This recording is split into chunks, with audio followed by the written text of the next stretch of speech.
मेरे प्रिय आत्मन, थोड़े से सवाल हैं। उनके संबंध में कुछ बातें समझ लेनी उपयोगी हैं। एक मित्र ने पूछा है कि भगवान, कुछ साधक कुंडलिनी साधना का पूर्व से ही भगवान प्रयोग कर रहे हैं। उनको इस प्रयोग से बहुत गति मिल रही है, तो वे इसको आगे जारी रखें या न रखें। उन्हें कोई हानि तो नहीं होगी? हानि का कोई सवाल नहीं है। यदि पहले से कुछ जारी रखा है और इससे गति मिल रही है तो तीव्र गति से जारी रखें, लाभ ही होगा। परमात्मा के मार्ग पर ऐसे भी हानि नहीं है। दूसरे मित्र ने पूछा है और भी 2-3 मित्रों ने वही बात पूछी है कि भगवान, यह रोना, चिल्लाना, हंसना, नाचना कब तक जारी रहेगा? यह 3 सप्ताह से 3 महीने तक जारी रह सकता है। जो ठीक से प्रयोग को कर लेंगे, 3 सप्ताह में रोना, हंसना, चिल्लाना विलीन हो जाएगा और पहले चरण से ठीक चौथे चरण में प्रवेश हो जाएगा। बीच के 2 चरण अपने आप गिर जाएंगे। जो ठीक से नहीं करेंगे, धीमे धीमे करेंगे, उन्हें 3 सप्ताह से लेकर 3 महीने तक का समय लग सकता है। लेकिन यह कोई सदा चलने वाली बात नहीं है। यह तो मन के विकार जब गिर जाएंगे तो अपने आप विलीन हो जाएगा। अब कितनी तीव्रता से आप विकारों को गिराते हैं, इस पर समय की लंबाई निर्भर करेगी। लेकिन अगर 3 महीने ठीक से प्रयोग किया तो आम तौर से 3 महीने में यह सब शांत हो जाएगा। फिर आप 1-2 गहरी श्वास लेंगे और तत्काल चौथे चरण में प्रवेश हो जाएगा। लेकिन यह तभी होगा जब आप पूरी तरह से ये बीच के 2 चरण कर डालें। इसमें जरा सी भी कंजूसी की तो वर्षों लग सकते हैं। सवाल उलीझ कर फेंक देने का है अपने भीतर से। दूसरे 2-3 मित्रों ने पूछा है कि भगवान, यह रोना, चिल्लाना बड़ी कठिनाई देगा घर के लोगों को, पड़ोसियों को। शुरू में देगा, 1 दिन देगा, 2 दिन देगा। आप खुद ही जाकर उनसे पहले ही प्रार्थना कराएं कि घंटे भर मैं आ करूँगा। आप घंटे भर के लिए क्षमा कर दें, पहले ही कहाएं। इसके पहले कि वे आपसे पूछें कि क्या कर रहे हैं। और चूंकि यह प्रयोग एकदम नया है, इसलिए थोड़ा समय लगेगा। अभी कोई बगल में भजन करने लगता है जोर से तो किसी को तकलीफ नहीं होती। कोई जोर से राम राम जपने लगता है तो आप समझते हैं ध्यान कर रहा है। 1-2 वर्ष के भीतर मुल्क में लाखों लोग इसे करेंगे और लोग समझ लेंगे कि ध्यान कर रहे हैं। अभी शुरू में जो लोग करेंगे उन्हें थोड़ी अड़चन है। शुरू में कुछ भी करने में थोड़ी अड़चन होती है, पर वह 1-2 दिन की बात है। अभी भी मुल्क में हजारों लोगों ने करना शुरू किया है। 1-2 दिन आसपास के लोग उत्सुक होते हैं, फिर भूल जाते हैं और आपके व्यक्तित्व में जो अंतर पड़ने शुरू हो जाएंगे, 3 सप्ताह के भीतर ही वे भी उनको दिखाई पड़ेंगे। आपका रोना, चिल्लाना ही दिखाई नहीं पड़ेगा। और अगर आपने प्रयोग ईमानदारी से किया है तो आपके पड़ोसी बहुत ज़्यादा दिन तक प्रयोग से बच न सकेंगे। वह प्रयोग उन्हें पकड़ना शुरू हो जाएगा। इसलिए आपके रोने, चिल्लाने को आप बहुत परेशानी से न लें, बल्कि वह भी हितकर होगा। पास के लोग आकर पूछेंगे तो पूरा ध्यान उनको समझा दें और उनको कहें कि आप भी कल साथ बैठ जाएं। एक और सवाल रोज़ पूछा जा रहा है, उस संबंध में थोड़ी बात आपसे कहूँ। इधर अभी मनाली शिविर में 20 लोगों ने एक नए प्रकार के संन्यास में प्रवेश किया है। उस संबंध में रोज पूछा जा रहा है कि वह संन्यास क्या है। वह मैं आपसे कहूँ। 2-3 बातें संक्षिप्त में। पहली बात तो यह कि संन्यास जैसा आज तक दुनिया में था, अब भविष्य में उसके बचने की कोई संभावना नहीं है। वह नहीं बच सकेगा। सोवियत रूस में आज सन्यासी होना संभव नहीं है। चीन में सन्यासी होना अब संभव नहीं है। और जहाँ जहाँ समाजवाद प्रभावी होगा वहाँ सन्यास असंभव हो जाएगा। जहाँ भी ये ख्याल पैदा हो जाएगा कि जो आदमी कुछ भी नहीं करता है उसे खाने का हक नहीं है, वहाँ सन्यास मुश्किल हो जाएगा।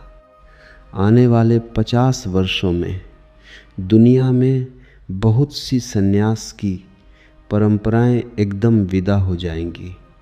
चीन में बड़ी बौद्ध परंपरा थी सन्यास की, वह एकदम विदा हो गई। तिब्बत से लामा विदा हो रहे हैं, वे बच नहीं सकते। रूस में भी बहुत पुराने ईसाई फकीरों की परंपरा थी, वह नष्ट हो गई और दुनिया में कहीं भी बचना मुश्किल है। इसलिए मेरी अपनी दृष्टि ये है कि सन्यास जैसा कीमती फूल नष्ट नहीं होना चाहिए। सन्यास की संस्था चाहे विदा हो जाए, लेकिन सन्यास विदा नहीं होना चाहिए। तो उसे बचाने का एक ही उपाय है, और वह उपाय यह है कि सन्यासी जिंदगी को छोड़कर न भागे, जिंदगी के बीच सन्यासी हो जाए। दुकान पर बैठे, मजदूरी करे, दफ्तर में काम करे, भागे ना। उसकी आजीविका समाज के ऊपर निर्भर ना हो। वह जहाँ है, जैसा है, वहीं सन्यासी हो जाए। तो इन 20 सन्यासियों को इस दिशा में प्रवृत्त किया है कि वे अपने दफ्तर में काम करेंगे, अपने स्कूल में नौकरी करेंगे, अपनी दुकान पर बैठेंगे और सन्यासी का जीवन जिएंगे। इसका परिणाम दोहरा होगा। एक तो इसका परिणाम यह होगा कि सन्यासी शोषक नहीं मालूम होगा, वह किसी के ऊपर निर्भर है ऐसा नहीं मालूम होगा। सन्यासी को भी इससे लाभ होगा, क्योंकि जो सन्यास की परंपरा समाज पर निर्भर हो जाती है वह गुलाम हो जाती है। हमें पता चले या न चले, वह समाज की गुलामी में जीने लगती है। और जिनको हम रोटी देते हैं उनसे हम आत्मा भी खरीद लेते हैं। इसीलिए सन्यासी आमतौर से विद्रोही होना चाहिए, लेकिन हो नहीं पाता, क्योंकि वह जिनसे भोजन पाता है उनकी गुलामी में उसे समय बिताना पड़ता है। वह वही बातें कहता रहता है जो आपको प्रीतिकर है, क्योंकि आप उसको रोटी देते हैं। सन्यास एक क्रांतिकारी घटना है। उसके लिए ज़रूरी है कि व्यक्ति भीतरी रूप से, आर्थिक रूप से अपने ही ऊपर निर्भर हो। तो एक तो सन्यास को घर घर में पहुंचाने का मेरा ख्याल है।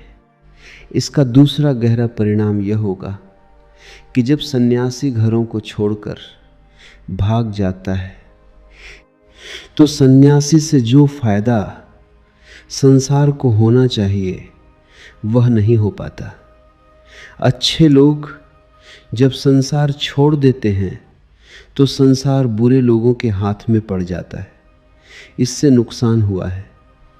मैं मानता हूँ कि किसी आदमी की जिंदगी में अच्छाई का फूल खिले तो उसे ठेठ बाजार में बैठा होना चाहिए कि उसकी सुगंध बाजार में फैलनी शुरू हो, अन्यथा वह तो भाग जाएगा। दुर्गंध फैलाने वाले जमकर बैठे रहेंगे। तो सन्यासी को घर घर में वह वेश परिवर्तन कर ले, वह अपनी सारी वृत्तियों को परमात्मा की ओर लगा दे, लेकिन छोड़कर न भागे, बल्कि अब जिस घर का काम कल तक वह सोचता था मैं कर रहा हूँ, अब परमात्मा का उपकरण बनकर उस घर का काम किए चला जाए। न पत्नी को छोड़े, न बच्चों को छोड़े, न घर को छोड़े।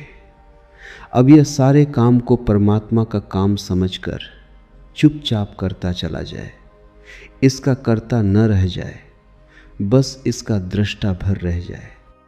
ऐसे संन्यास की प्रक्रिया से मैं सोचता हूँ एक तो लाखों लोग उत्सुक हो सकेंगे जो कभी घर छोड़ने का विचार नहीं कर पाते हैं, उनकी जिंदगी में भी संन्यास का आनंद आ सकेगा और यह जिंदगी भी प्रफुल्लित होगी।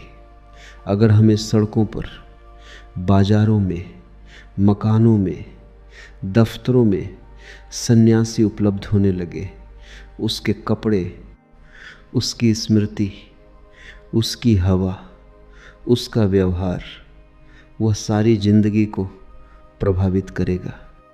इस दृष्टि से जो लोग भी बार बार पूछ रहे हैं, वे अगर उत्सुक हों तो आज 3 से 4 वे मुझसे अलग से बात कर लें, जिन्हें सन्यास का ख्याल हो कि उनकी ज़िंदगी में यह संभावना बने।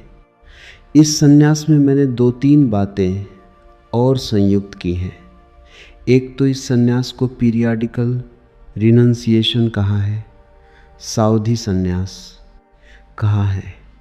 मेरा मानना है किसी आदमी को भी जिंदगी भर के निर्णय नहीं लेने चाहिए।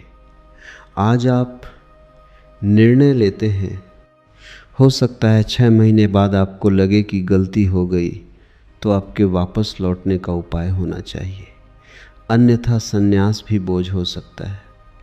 जब हम एक दफ़े एक आदमी को सन्यास दे देते हैं तो आग्रह रखते हैं कि वह जिंदगी भर सन्यासी रहे। हो सकता है साल भर बाद उसे लगे कि यह गलती हो गई है, तो उसे वापस लौटने का अधिकार होना चाहिए बिना निंदा के। इसलिए यह जो मेरा, जिसे मैंने सन्यास कहा है, पीरियाडिकल है। आप जिस दिन भी चाहें वापस चुपचाप लौट जा सकते हैं, कोई आपके ऊपर इसका बंधन नहीं होगा। थाईलैंड और बर्मा में इस तरह के सन्यास का प्रयोग प्रचलित है और उससे थाईलैंड और बर्मा की ज़िंदगी में फ़र्क पड़ा है। हर आदमी थोड़े बहुत दिन के लिए सन्यास तो एक दफ़े ले ही लेता है। किसी आदमी को वर्ष में 2 महीने की फुर्सत होती है तो 2 महीने सन्यास ले लेता है और 2 महीने सन्यासी की तरह जीकर वापस अपने घर की दुनिया में लौट आता है। आदमी बदल जाता है। 2 महीने सन्यासी रहने के बाद आदमी वही नहीं हो सकता जो था, उसके भीतर का सब बदल जाता है। फिर 2 वर्ष के बाद उसे सुविधा होती है, 2 महीने के लिए सन्यास ले लेता है। इसलिए दूसरी भी दिशा मैंने इसमें जोड़ी है कि जो लोग कुछ सीमित समय के लिए सन्यास लेना चाहें, वे सीमित समय के लिए सन्यास लेकर प्रयोग करें। अगर उनका आनंद बढ़ता जाए तो समय को बढ़ा लें। अगर उन्हें ऐसा लगे कि नहीं, वह उनकी बात नहीं है, तो चुपचाप वापस लौट आएं। इससे दोहरे फायदे होंगे। सन्यास बंधन नहीं बनेगा। सन्यास स्वतंत्रता है, इसलिए बंधन बनना नहीं चाहिए। अभी हमारा सन्यासी बिल्कुल बंधा हुआ कैदी हो जाता है। और दूसरी बात, सन्यास बंधन नहीं बनेगा, एक। और दूसरी बात कि सन्यास प्रत्येक के लिए, चाहे थोड़े समय के लिए ही सही उपलब्ध हो जाएगा। और अगर एक आदमी अपने 70 साल की ज़िंदगी में 5 दफ़ा 2-2 महीने के लिए भी सन्यासी हो गया हो, तो मरते वक्त दूसरा आदमी होगा, वह वही आदमी नहीं हो सकता। अधिकतम लोगों को सन्यासी होने का मौका मिल जाएगा। अधिकतम लोग सन्यास का रस और आनंद अनुभव कर सकेंगे। और मेरा मानना है कि जो एक दफ़े सन्यास में जाएगा वह वापस लौटेगा नहीं। यह न लौटना नियम से नहीं होना चाहिए, यह न लौटना सन्यास के आनंद से होना चाहिए, लेकिन लौटने की स्वतंत्रता कायम रहनी चाहिए। इस संबंध में अभी ज़्यादा बात करनी उचित नहीं होगी। जिन मित्रों को सन्यास की दिशा में उत्सुकता हो वे दोपहर 3 से 4 मुझे मिल ले सकते हैं। कुछ शायद 10-5 नए मित्र होंगे, तो मैं 2 मिनट आपको प्रक्रिया दोहरा दूं, फिर हम ध्यान के प्रयोग के लिए बैठे। ध्यान का यह प्रयोग संकल्प का, विल पावर का प्रयोग है। आप कितने संकल्प से लगते हैं इसमें, उतना ही परिणाम होगा। अगर इंच भर भी आपने अपने को बचाया तो परिणाम नहीं होगा। इसमें पूरा ही कूदना पड़ेगा, इसमें बचाव से नहीं चल सकता है। और प्रक्रिया ऐसी है कि आप पूरे कूद सकते हैं, कठिनाई नहीं है। उसके 3 चरण हैं। पहले चरण में आपको तीव्र श्वास 10 मिनट तक लेनी है। इसे बढ़ाते जाना है, तेज करते जाना है। इस भांति श्वास लेनी है कि आपको दूसरा कुछ स्मरण ही न रह जाए, बस श्वास ही रह जाए। सारा प्रयोग 10 मिनट आप भूल जाएं सारी दुनिया को, और जो ज़ोर से श्वास लेगा वह भूल जाएगा।